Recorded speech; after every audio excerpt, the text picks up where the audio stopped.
اور یہاں پر احرام باندھنے کے بعد آپ کو معلوم ہونا چاہیے کہ آپ پر کچھ پابندیاں عائد ہوتی ہیں۔ وہ کیا ہے؟ کچھ پابندیاں مشترکہ ہیں مردوں عورتوں کی، کچھ مردوں کے ساتھ خاص ہیں اور کچھ عورتوں کے ساتھ خاص ہیں۔ مردوں عورتوں کی جو مشترکہ ہیں وہ کون سی ہیں؟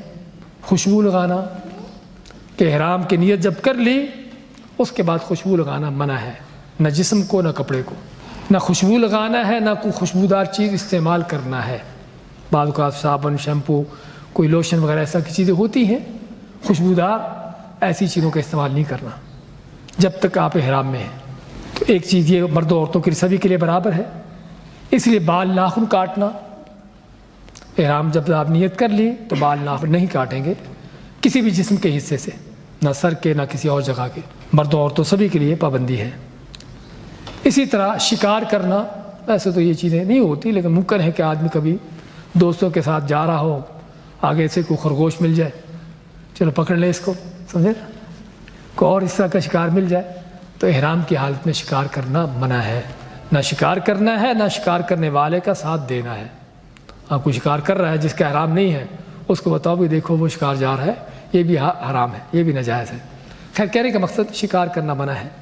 اسی طرح نکاح کرنا، نکاح کا پیغام دینا، اس حالت میں اگر بیوی ساتھ ہے تو کسی طرح کے آپس کے تعلقات قائم کرنا، یہ ساری چیزیں احرام کی حالت میں منع ہے۔ جوتے کے حوالے سے اللہ کے نبی صلی اللہ علیہ وسلم کا فرمان ہے کہ ایسا جوتا نہ پہنے جائے جو پیچھے سے بند ہو، ایسا جوتا پہننا منع کیا گیا ہے جو پیچھے سے بند ہو۔ آگے سے بند ہو مشکل نہیں ہے لیکن پیچھے ایڑی جو ہے وہ کھلی ہو، ایسا جوتا ہونا چاہیے۔ یہ وہ چیزیں ہیں جو مردوں عورتوں سبھی کے لیے ہیں۔ کچھ چیزیں مردوں کے ساتھ خاص ہیں، اور وہ کون سی ہیں؟ کہ سر کو کسی متصل چیز سے ڈھانپنا، جس طرح یہ رومال لیا ہوا ہے، ٹوپی سر پہ لے لے، احرام کی چادر سر پہ اوڑھ لے، منع ہے، سمجھے نا، مردوں کے لیے۔ ہاں سر کو سایہ دے سکتے ہیں، گرمی کی وجہ سے چھتری وغیرہ لے سکتے ہیں، چھتری کا سایہ لے سکتے ہیں، مشکل نہیں، لیکن ویسے سر کو ڈھانپنا منع ہے۔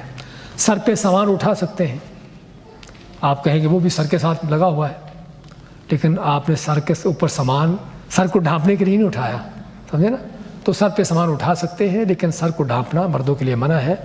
مردوں کے لیے سلے ہوئے کپڑے، سلے کپڑے سے مراد کیا ہے؟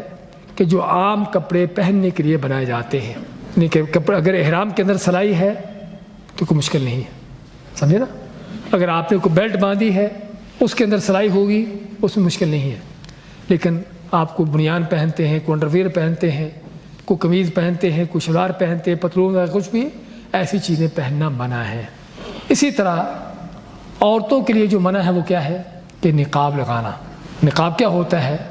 کہ عورت چہرے کا پردہ کرے لیکن اس میں کیا کرے کہ آنکھوں کو کھلا رکھے، تو یہ نقاب ہوتا ہے کہ جس سے اللہ کے نبی صلی اللہ علیہ وسلم منع کیا ہے۔ اسی طرح دستانے پہننا، گلوز پہننا، یہ بھی احرام کی حالت میں منع کیا گیا ہے۔